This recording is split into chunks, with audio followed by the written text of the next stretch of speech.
In this video, I'm going to show you how to build interior walls, and this is part of the How to Build a House video series. And if you're new to this channel, my name's Josh. This channel is all about DIY to save a ton of money. So be sure to subscribe, ring that bell so you get notification every time I release a new video, and hammer that like button for me. That's all I ask in return for making this video. So we got a lot to go over today, so let's get started. In the previous video, we built these exterior walls, and if you remember from that video, you'll know we used 2x6 material in order to build the exterior walls because that's code in our area now. We used to be able to use 2x4s, but for interior walls, we can still use 2x4s, and the reason why the exterior should be 2x6 now is because they want more insulation.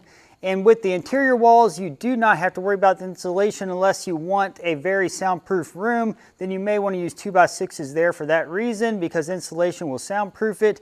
But we're going to be using 2x4s to frame our interior walls. Before actually building the interior walls, we need to chalk lines where they're going to be on the floor before we build them. And in order to do that, we need to make sure that the area is swept up and cleaned up really well. And some of these braces that we have supporting the exterior walls may have to be relocated. We're not sure yet till we get the laying everything out. And also, you need to make sure that you have your plans and what you're going to be going by, obviously, to lay your walls out. Now, the plans that we originally had, we drew in my course. And if you'd like to check out the course, I'll put a link to it in the description below. And if you did go through the course and notice that these plans are different than what we drew up there, that's because me and my dad are building this house for him. And he did go through and manipulate those drawings by hand to get what he wanted in here exactly. So that's why it's a little different than what's on the course is what these plans are. So we're going to begin now by chalking lines for our walls. When looking at these plans, you'll notice that we have a long wall here and a long wall there. It's important to lay those out on the floor first because those are going to act as our reference walls because they're the longest, straightest walls on the layout for the interior. And everything else will be manipulated off those in order to get all these other smaller walls for closets and whatnot. And also that's going to be the hallway, so you'll be able to see that the most while looking down the hall, so you want that to be exactly where you need it. So we're going to begin by chalking these walls first. In order to get the first longest wall, we need to get the width of our room and mark it on the floor. And I know there's a wall going to be continuing through here to separate this room from this room. So we're going to pull 11 feet off this corner and mark it on the floor. All right, I'm going to mark 11 feet here. And now we need to make sure that we mark for the width of our 2x4, which is 3.5 inches on the other side because we chalk both sides of the wall. Okay, so I'm going to tack a nail here or have somebody hold the chalk line end. I'm now going to go down to the end of this longest wall and do the same. All right, I'm here at the end of the long wall and we're going to measure right off this exterior wall and get the same measurements to mark to. Now that I have the end of each wall marked, I'm going to hook my chalk line to the nails and then chalk each side of the wall. All right, and just a little tip, in an area like this, we measured off this wall, but we can actually extend the chalk line past this in order to extend the wall past, because the wall actually ends over here. So we're just going to still hold it right on the mark, but extend past. Now we rinse and repeat that for the other chalk line. Now that those lines are chalked, I can remove these nails. And you can see we now have the wall marked clearly on the floor. I'm now going to chalk the next longest wall, which is the side of the hallway. Something really important here, the minimum width in our area is that they want a finished 36-inch hallway. Comfortable is 42, so we always shoot for at least 40 inches. And another thing, whenever we pull off this way, we need to make sure we look at any type of standard measurements. For instance, if the standard width of the bathtub is going to be 5 feet, and we need to come 5 feet off this wall in order to chalk this line, we need to make sure that our hallway is still wide enough. So your plan should clearly show that, but in real world measurements, that's where it's really what matters because that's what's going to be inspected. So we're going to make sure that we have our correct widths whenever we chalk these lines.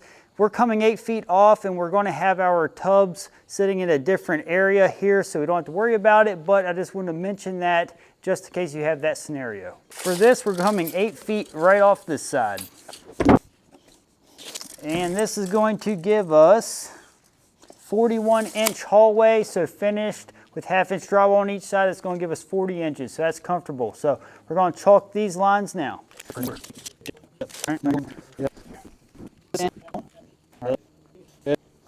Now that I got the 2 longest walls chalked, I'm going to chalk this wall here because that's going to act as an important reference mark as well. So I'm going to chalk from this wall to this wall. And it's very important to pull your chalk line tight before you snap it. To lay out the walls in between the exterior wall and the hallway walls, we're going to make the points from one wall to the other, and then simply chalk the line between the points, and that's going to be the best way to get the wall layout as square as possible. That's why you want to chalk your longest walls first, is so you can use them as a reference to chalk the smallest walls in between them. You could also use different colored chalk for different types of walls, but we always use red for all of them. If you're worried about rain washing the chalked lines off the floor after chalking them, you could always spray a light clear coat of lacquer or even hairspray to help seal the chalk line so it does not get washed away as easy. Here's something that I recommend that you do. After you chalk a couple of the walls, use a framing square and check to see how square your walls are. And now's the time to manipulate your marks if you have to square it up a little better.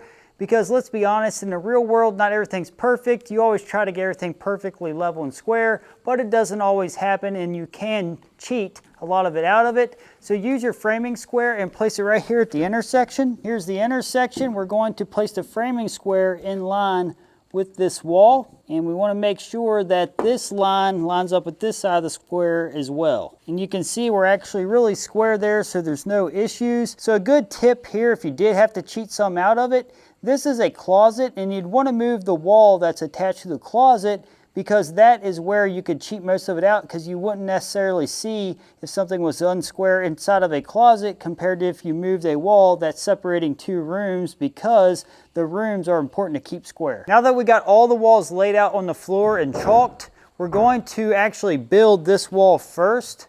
And typically I would like to build these walls here, then stand this big wall up against it. But I think this is going to be a better example here because we have multiple items that you could definitely learn from. So the first thing we need to do is pick our top and bottom plates.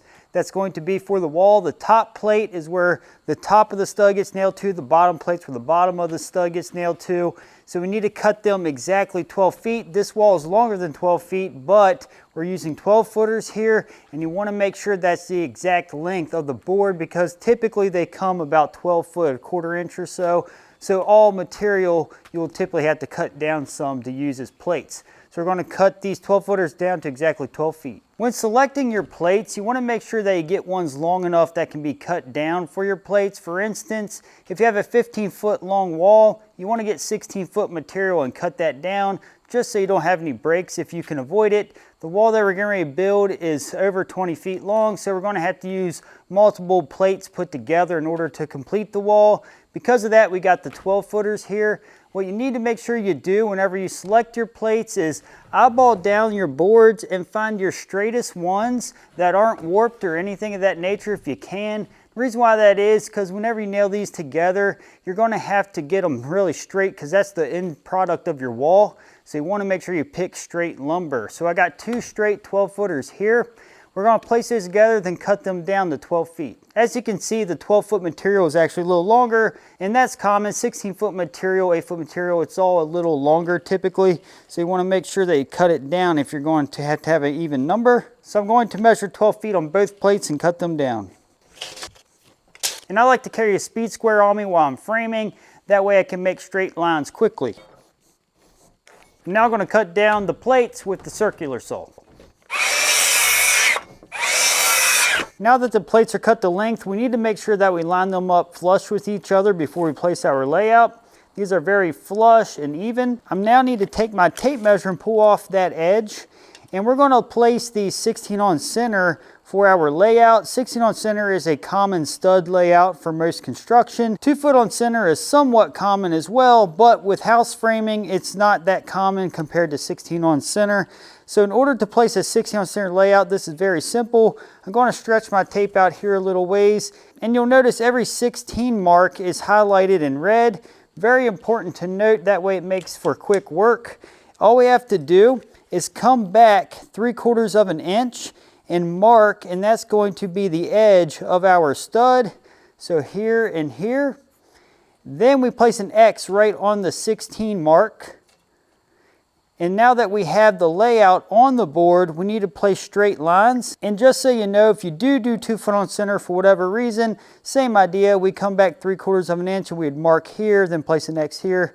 But we're doing 16 on center. I'm now going to move the tape measure out of the way, but typically I'd go ahead and mark the whole wall onto the plates. But for this demonstration, I'm just going to show you these two. I'm now going to use my speed square, and we're going to keep the plates tight, make sure we're still flush. And we're going to draw a line from plate to plate like so and place an X here. So now our layout is going to be the same on both plates. So that way you will not get them off from plate to plate.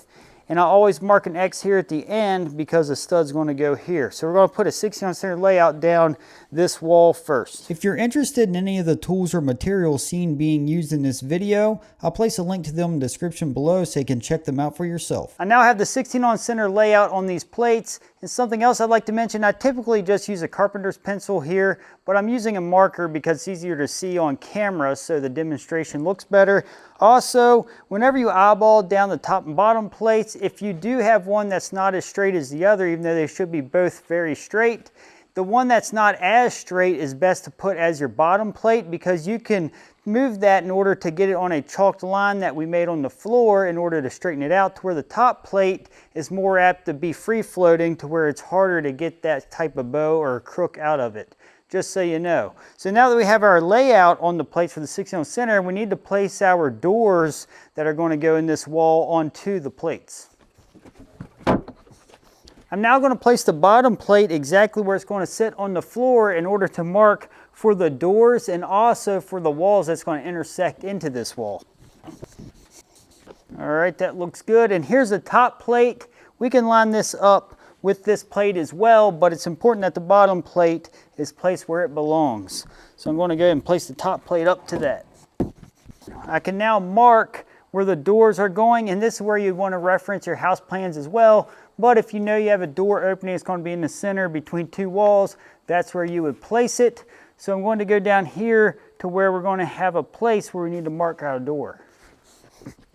Before marking the doors and where the walls intersect into this wall, I'm going to get a measurement off the plates I placed down to cut these plates to finish up this wall.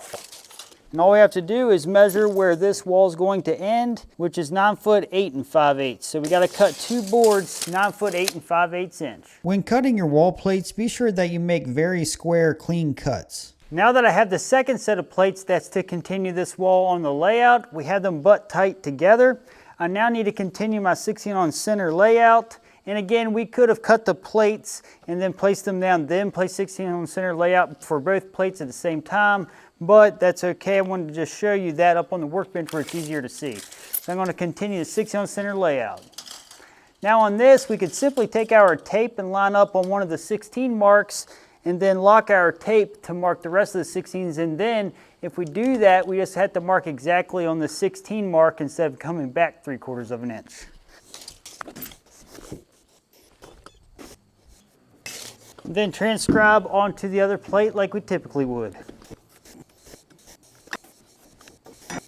Now that I have the top and bottom wall plates down on the layout and cut the length in the 16 on center, we can now mark our doors and where the walls intersect into it. This is very straightforward. Let me show you how. Here is where we are going to build a T-wall intersection once we start framing. So in order to lay this out, you'll see the chalked lines where this wall is going to intersect. All we have to do is transcribe those marks to the bottom plate here first. After I get the first side, the best bet for me that I like to do is just come over 3.5 inches to get this second mark. From there, we know that we can extend those lines because there's going to be a nailer for drywall on each side of that wall. Since we're going to do a T-wall intersection here, we're actually going to place blocking in on this side of this layout, and that's going to give us a nailer, and I'll show you how to assemble this here in a bit. So in order for the top plate to match that, we're going to just draw a line here. This doesn't have to be super accurate because we're not going to use this line for anything except to know that there's going to be a wall intersection here. And since there's a wall intersection here, I'm actually going to mark the other side of it as well to save the confusion. So we're going to do a width of a stud here.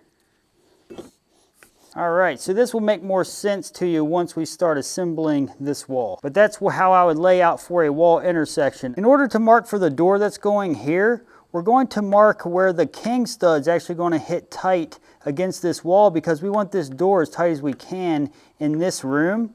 So because of that, we're going to mark here right where the edge of this wall is going to hit. Typically, we would mark this for a drywall nailer, but because we're placing a king stud and a jack stud for the door here, we're just going to mark that first. Because we want the king stud as tight as we can in this room, we're going to come over 3.5 inches, which is going to mark where the wall intersects into this wall.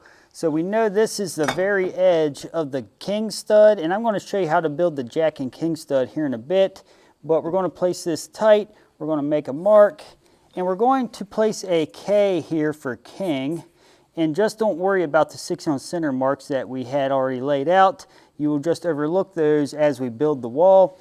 I'm now going to come over 3 inches, 1, 2, 3, and this is going to be the side of our jack. So our jack stud will be here, and I'm going to put a J here. So we know this is the jack and king for our door, and because this is going to be a 24-inch door, I'm going to show you how to come off the side of the jack for your rough opening. Now that I have the king and jack stud marked on the one side of the door, we now need to measure over for our rough opening. And a little tip here, whatever your door slab is going to be, you add 2 inches, and that's your rough opening. For instance, this is going to be a 24-inch door here coming into a bathroom. So we want to make sure that we make it 26-inch rough opening. So our width is 26 inches. So I'm going to come 26 inches right off the side of this jack and make a mark. We now have the rough opening width marked, and I'm going to make a straight line here. And then we know that's going to be our jack, so we're going to place a J. We're going to come over 3 inches, 1, 2, 3, make another mark. And that's going to be the side of our king. So we're going to place a K here. And we know that's for our jack and king for the door.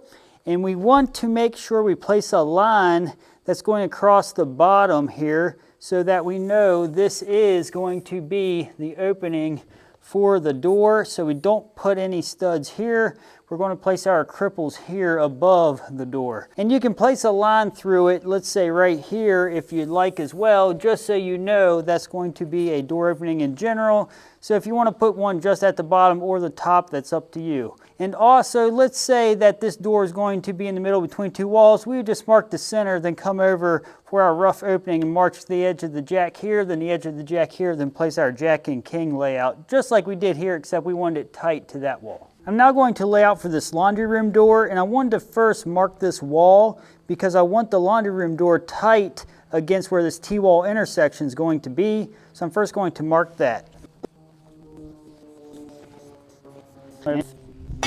Here's the unique situation here. I'm actually going to use this side of the T-wall intersection as the king stud, and then the jack's going to be here. So I'm actually going to put a K here. And then we're going to come over 1.5 inches, or we can go 3 inches off this. And then we're going to make a mark for the edge of our door. And that's going to be our jack. So that way we have this door opening as tight as we can to the corner of this room. And because we're using 2 1/4 colonial trim, that's going to fit in here just fine. So I'm going to mark the rest of this door opening for the laundry room. The rough opening is going to be 32 inches. I'm going to just hold right off the edge of that jack and mark 32 inches. Now we mark our jack and king on this side. And again, we know that's for a door bottom, and we'll just go ahead and mark the top. All right, so now we have our doors laid out on this wall and where all the walls intersect. We now need to build our jacks and our T-wall assembly for the T-wall intersection. I got 4 relatively straight studs here to use as the jacks, and something really important to think about is what's going to be down as your flooring. Typically we put 3/4 inch hardwood floor, and 3/4 inch is enough to allow for your rough opening height for most cases. If anything, if you go with a luxury vinyl, it's going to be a little thinner, so your door height is going to be a little taller, but that's okay because your trim goes around your door. So typically the rough opening for interior doors is 82 inches. Now if you're going to get some type of special door, you might want to check the rough opening requirements. We usually cut our jack studs down to 81.5 inches in order to make up for the rough height that we need. So again, check with the doors that you're going with in your house just to make sure, because it could be different. So if your jack stud's 81.5 inches, and then by the time you add your bottom plate to that thickness, that gives you 83 inches. Then you add the 3/4 inch flooring, that gives you 82.25 inch rough opening, which is plenty for most interior doors. So we're going to cut these down to 81.5 inches. And when choosing your jack studs to be cut down, we like to use ones that have a rough side on them, because you can hide them inside of the jack, because this rough edge would be placed on the inside against the king, and then you'd be left with a nice edge. It's being a little particular, but it's not something you have to do. It just gives you a little better job. So we're going to cut these down 81.5 inches.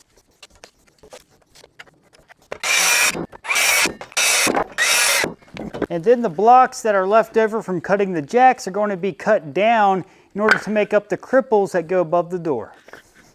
We now need to pick out king studs, and the king studs are just going to be the pre-cuts that the jacks get nailed to. All right, these pre-cuts are going to be the king studs, and you definitely want to make sure that you look for a crown in them as well.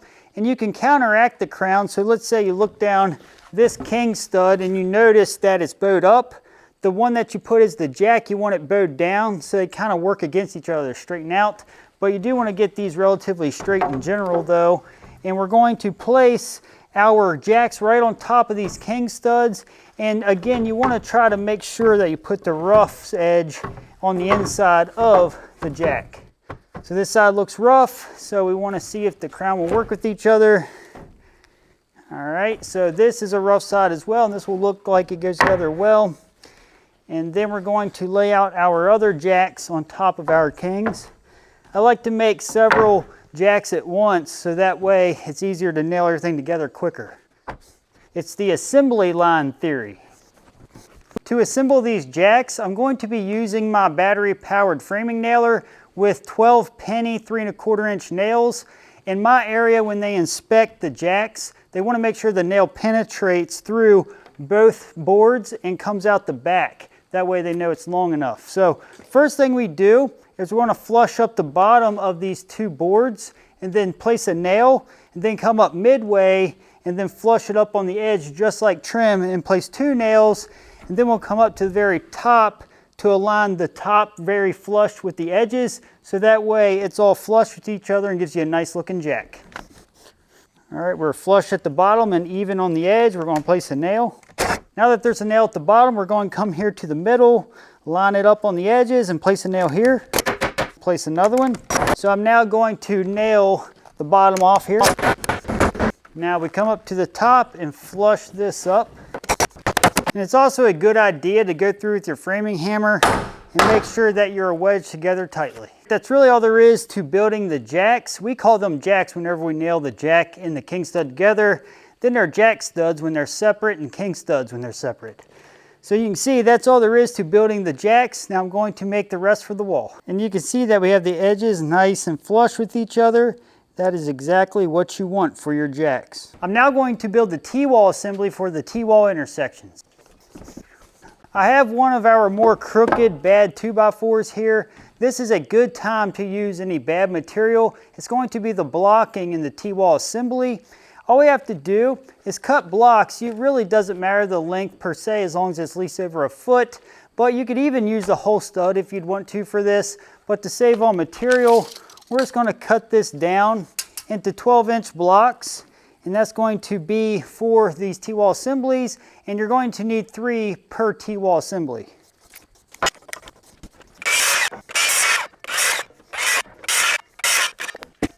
We now got our blocks. We now need to get 2 studs per T-wall assembly. All I have to do is take the 2 studs and start with a block at the top or bottom, and make sure all 3, the studs and the block, are flush with each other because we want them to line up just like we would with, let's say, a jack flush at the bottom. So you want to make sure they are flush. We want to make sure that when we nail this together, we're sitting on the stud like so, and then the next stud will be nailed like this. And this is going to be the start of our assembly. So I'm going to nail the block to the stud first.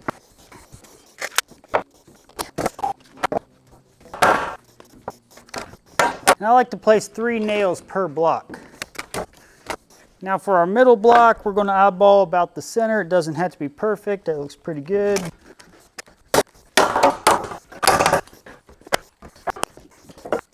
In the bottom block, we want to make sure it's flush. All right, you can see the idea here. Now that we got the blocks on this one, all we have to do is line our next stud on top of that flush with the top, then nail it off.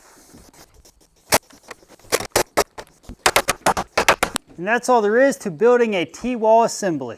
I'm now going to build the other T-wall assembly, but there's going to be a little nuance that I'm going to show you for this special area where the door intersects to it.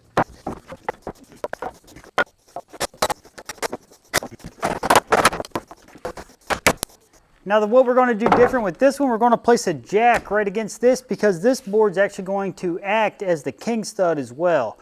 So I'm going to nail the jack right on top of this. All right, as you can see, we have a jack here and we have our T-wall assembly. I'm now going to place the door jacks and T-wall intersections into the wall. So to do that, I'm going to keep the bottom plate into place and move the top plate about 8 feet away since these are 8-foot tall walls. And whenever we place our door jacks where they belong, we try to crown everything up just so all the crowns are in the same direction is the idea here.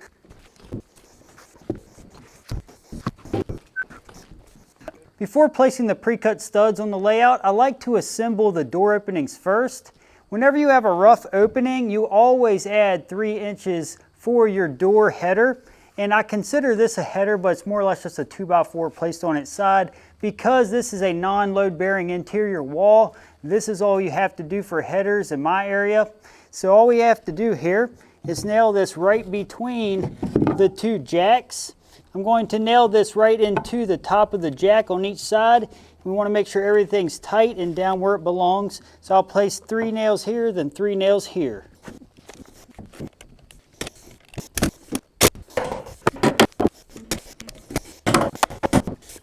I now need to cut the cripples that go above the door opening. In order to get the measurement for them, very simple. We measure off the top of the header to the top of the king stud, and we got 9 5/8 inch. And it does help to cut those down a little shy, about a 1/16 less, so 9 1/2 heavy would be okay. Because I have noticed if there's a twist in this header board or in this top plate, it will throw that off to where it's a little bit tight. So just getting it a little bit shy tends to be okay. So if you look here, we need 1, 2, 3 cripples to go above this door. All right, I got my cripples here. I now need to transfer the layout for the cripples onto the header of the door opening. And you necessarily don't have to put a straight line here just because once it's nailed at the top, you really can't twist it to get any twist out of it anyway. So if you just mark right on top of this board, that is sufficient. In order to nail the door opening onto the layout, we know that the edge of the king stud is right here. So we place that on the layout. Then we make sure we get this side on the edge of the king stud layout as well. For these interior 2x4 walls, 2 nails at the top and bottom of each stud is fine.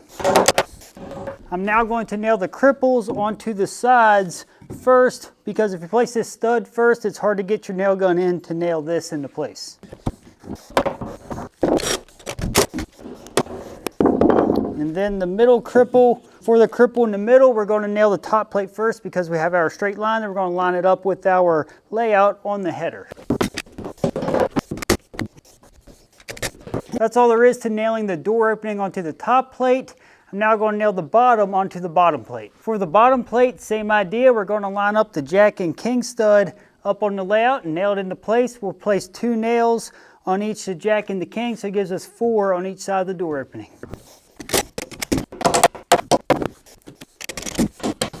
That's all there is to placing a door opening into an interior wall. I'm now going to nail one of the T-wall assemblies in for the T-wall intersection. In order to build the T-wall intersection, we're going to take the assembly and place it right on the layout that we made on the plates.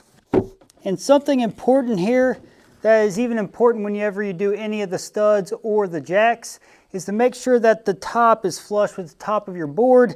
Because there's a bow and whatnot in all these boards, you want to try to work it out by lining them all up with the top of the plate. So we're going to try to lift this up and press this plate down, get it on the layout, and place 2 nails in each stud.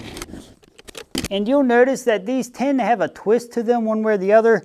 So I'll nail the one side, then you'll have to either press this down or lift up the other side in order to get it on the layout most of the time. All right, so I put a total of 5 nails, 2 in each stud, then 1 in the block, and do the same at the bottom plate. Same idea, we're going to nail the bottom onto the bottom plate. Here's what the T-wall intersection will look like after it is installed. Something very important to do while you're nailing together your walls is to be sure to follow up using a hammer. You want to make sure all the nails are driven tight, because over time, if you don't do that, you can potentially have drywall issues. And also, wherever there's a place for a break in the plates, we want to scab a board here to hold the wall plates together while we stand it up. I'm now going to place the studs onto the layout. These are pre-cut 92 5/8 inch. And the same way as we did the jacks, we need to eyeball down, make sure we put the crown up. The crown's up here. We're going to place it right on the layout and place 2 nails, one top, one at the bottom here to hold the stud into place. I'm now going to do the same to the other side of the stud. We now nail the other side of the stud onto the bottom plate, and a little tip here, if you have a twist on the stud, which most studs do have some type of twist, all you have to do is nail one side or the other first. So it looks like a slight twist here. So we're going to nail the top first. Then after you nail one side, I like to use a pipe wrench. It's quick, it's easy, and a lot of people have these laying around their house. But you can place it on the stud like so, and then twist it, manipulate it onto the layout, and then nail it into place to get the twist out. Just a good little tip. So I'm going to place another nail here. That's all there is to installing the stud onto the layout. Now what I do is I'll go through at the tops of all the studs after they're laid on the layout and nail them into place. Then I hit all the bottoms at once. So that way it's clearly quicker instead of jumping back and forth. But for demonstration purposes, I just want to show you how to do both sides. I'm now going to install the rest of the studs in this wall. If you are fortunate enough to have help while you are framing a house, it's best to have somebody laying the studs onto the layout while the other person nails the studs to the layout on the plates. Now that we got this long wall framed, we're going to actually frame the wall behind it because it's going to intersect into it. And it's going to help stabilize it and give us a place to anchor to. So we're just going to slide this out of the way, build and stand this wall before we stand this wall. We were able to slide the wall out of the way very easy, and then we placed together the wall that was dividing the bedroom from the hallway. And I wanted to show you where there's a break in the plates. There's the stud joining them together. The last wall was not a good visual of this. The reason why it's important to take note of this is because when you lay a wall 16 on center, every 4-foot increment is going to be a place where a stud breaks. So if you cut your plate, let's say at 8 foot, 12 foot, or 16 foot, you're going to have a stud there to join together the 2 plates. He had to go to another job, so I had to stand this wall up by myself. I do not recommend this, but in this case I did because it was a light wall because this was an interior wall. Here's another T-assembly. Now I wanted to show you the option of using a full stud instead of blocks. Again, we would typically just use blocks, but I just want to show you there's that option. Here's another situation where with this T intersection, we already have a stud here in place, so the T assembly is already halfway built for us. The wall's going here, so we're just going to put this L shape into place and build the T-wall assembly up against the stud.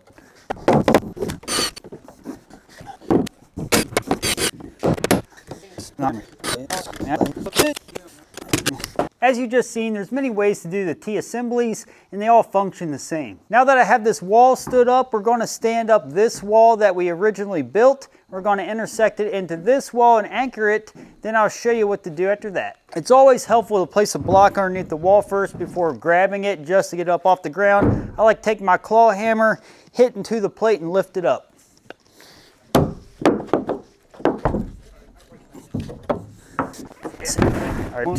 Yeah, it's not bad with 2 people. We're going to get right on that chalked line.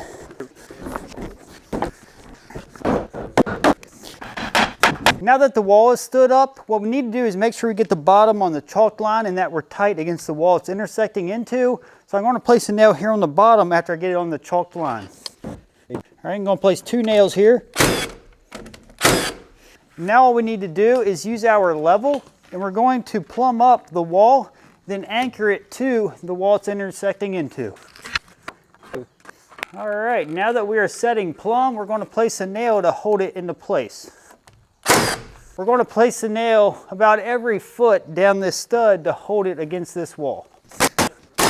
At this T-wall intersection, you can see we placed plenty of nails through the end stud into the blocks of the T-wall assembly. I'm now going to use my hammer and tap the plate to get on the line, and then when I place a nail into the floor, I want to try to hit the floor joists.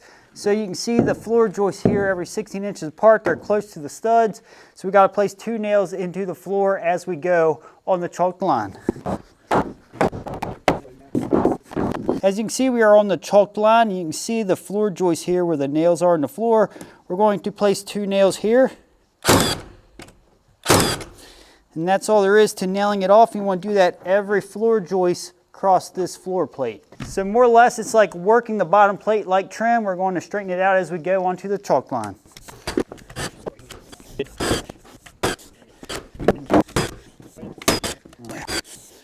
When nailing the bottom plate, when I get to the door openings, you have 2 options here. One, you can nail on each side of the king stud and then cut this out and add 2 more. But what I like to do is angle 2 nails here into the side of the jack right now, and then I'll use my punch to drive it deeper into the wood before I cut it out. I'm going to angle it right into the corner of the opening. You can see a sawzall would still hit the head of the nail, so I'll use a punch and we're going to drive that in till it's underneath the jack. Again, you could just cut it out, then drive the nails as well, so either way's fine. So we'll cut this out here later. Now that the bottom plate's nailed off, you could place bracing here because you can see it's some wobble, but we're getting ready to build the interior walls to hold this into place. But if it was really long and really wanted to fall, we would definitely place a brace here to hold it into place, just like we did when we did the exterior walls in the previous video.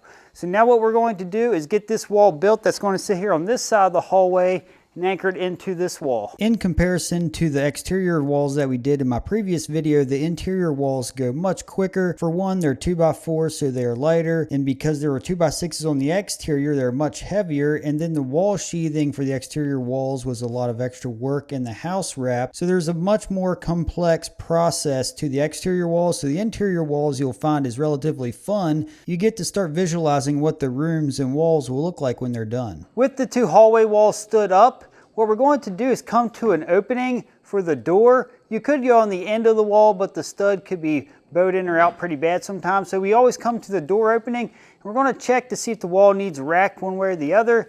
We're going to place our level up here and plumb down the jack. Okay, after checking here, it shows it's racked to where the top needs to be pushed this way.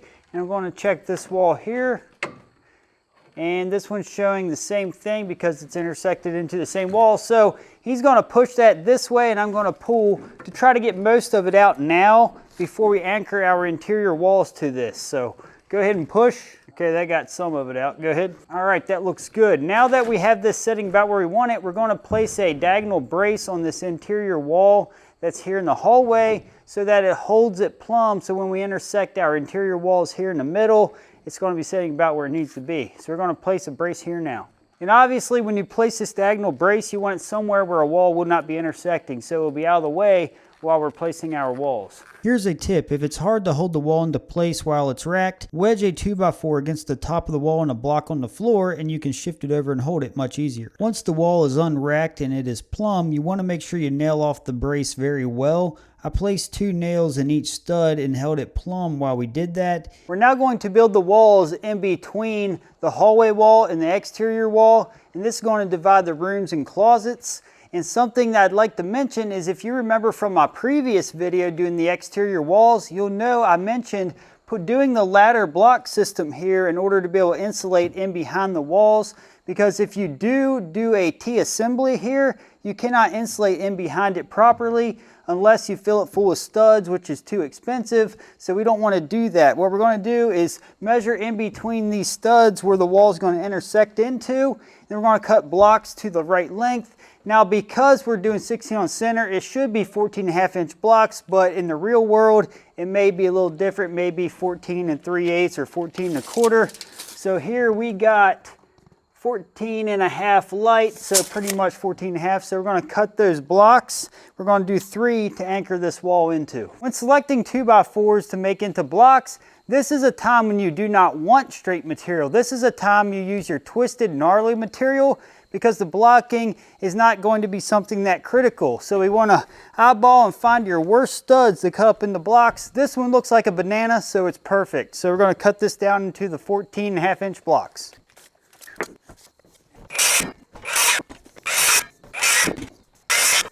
In order to install the 3 blocks, I'm going to come down a foot, come up a foot, then place one right in the middle. The main reason why you want to block right in the middle is because that's going to be the break where the drywall hits, so it's very important to have that one there. And also the ones that came a foot down and a foot up off the floor, you could go 2 foot down and 2 foot up, which would probably be a little more even for the drywall to have support, or you could even add additional blocking in between the blocks. That's all there is to installing the blocking for the wall to intersect into the exterior wall. And I'm now going to start framing the other interior walls in between the hallway wall and the exterior wall. This is going to be the exact method we've been using in this video so far, other than we got more doors for closets and whatnot. So it's a little more tedious working as far as framing in these walls.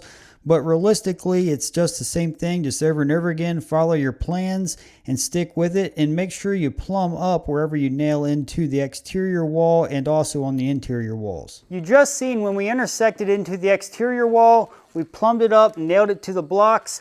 But over here on the interior wall, I wanted to mention something that you may overlook. If you did not get the rack out and place a brace in order to hold this plumb, the rack is going to be off, and that way whenever you plumb this up, this will be setting off. So if this was not racked properly, let's say clear over here may be setting plumb, but that's not right. You want it to be setting, in this case, 25 inches inside the closet, but we're right on our mark. We're setting plumb with our level, so that's what you want. You want to go ahead and plumb everything up first and get the rack out. But if you forget to do that, do not plumb those straight up. You want to get your measurement, then rack everything all at once, just so you know.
At this T-wall intersection, we're building more or less a California corner T-wall intersection. It's similar how in the last video we made this for the exterior wall where they both came together in the corner, except this is where a T-wall intersection is. You can see we have our drywall nailer, we can get insulation in behind it, yet on this side we just have a stud that's going to act as a drywall nailer, so you get the best of both worlds. When framing your interior walls, something you need to keep in mind, if you're going to use a one-piece tub shower combo, they are too big to go through the door openings. So you have a couple options here. If you do not have it on site yet, typically you would frame the walls around it, but ours was not delivered yet because we're placing one in this bathroom. So what we did is place this wall up temporarily with a screw on each side, and we're going to take the screws out and move the wall away to place it in later. Or if you did want to go and frame it up, what you could do is just either don't put the studs in or cut them out later to slide the tub shower combo in if you don't have it on site yet, but the best method is to have it on site and frame around it. Now that we got all the interior walls framed up, we need to do what's called double plating. That's where we add what's called a cap plate that goes on top of this top plate, and that's going to cap off the wall and tie in any intersection. So for instance, you see this wall coming in here, so we want to make sure that the cap plate goes across and intersects into here, and we'll place several nails into the wall it's intersecting into and place several nails on the wall itself, and then nail it off just like we did the bottom plate to the floor, a couple nails every 16 inches apart. So again, the idea here is just tie the walls in to where they lace together. And if you remember from the last video when I did the exterior walls, we stopped our double plating right about here, so that way we could tie our interior walls into the exterior walls. So we'd like to tie all the walls in together using double plating. So I'm going to get a measurement to tie in actually 3 walls together right here. 104 7/8. Now that I got the board cut the length, I'm going to place it right on top of the wall. And we want to make sure that we go flush with the wall. Obviously, we don't want to be left or right. So that looks good there. And we're going to place nails right here where the intersection is. Now that I got the intersection nailed off, right here at each stud, I'm going to place 2 nails right offset from it. And the reason why you want to offset it a little bit so you don't hit the nails that are drove into the stud itself. That's all there is to double plating the walls. Now we're going to do that on all the walls that we just installed. Something to take note of is that if there is a hump in the floor and you build the interior walls and double plate them, and then you go to set the truss without the hump being out of the floor, it's going to show up in the top of the wall and it's going to hit the truss. So that's going to either slow you down while you're setting your trusses or cause issues down the road. So make sure there are no humps in your floor before building your interior walls. And if you do, you may want to hold off on double plating them until after you set the trusses if you don't address the floor first. And also, whenever you join together the walls, you'll want to make sure that the cap plate does not break right at the joint of 2 plates. You'll see here that there is a solid cap plate joining together the top plate of the wall. That's very important to increase the strength of the wall. As he cut the plates, I installed them, and it was a good system because by the time I got one installed, he was ready with the next one. And just like when we put together the studs, we want to make sure that we use a hammer to secure the cap down all the way so it doesn't settle in the future.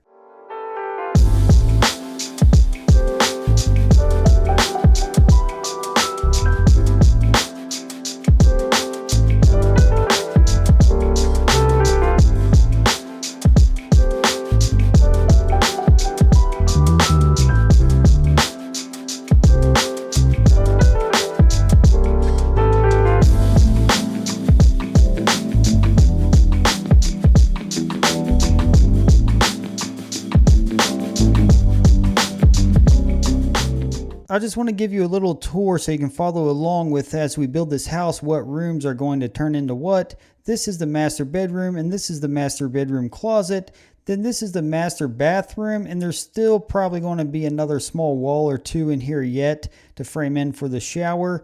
And also we're going to go down the long hallway that you've seen us build at the beginning. This is just going to be a bedroom, and in the bedroom we obviously had to have a closet. There is the closet.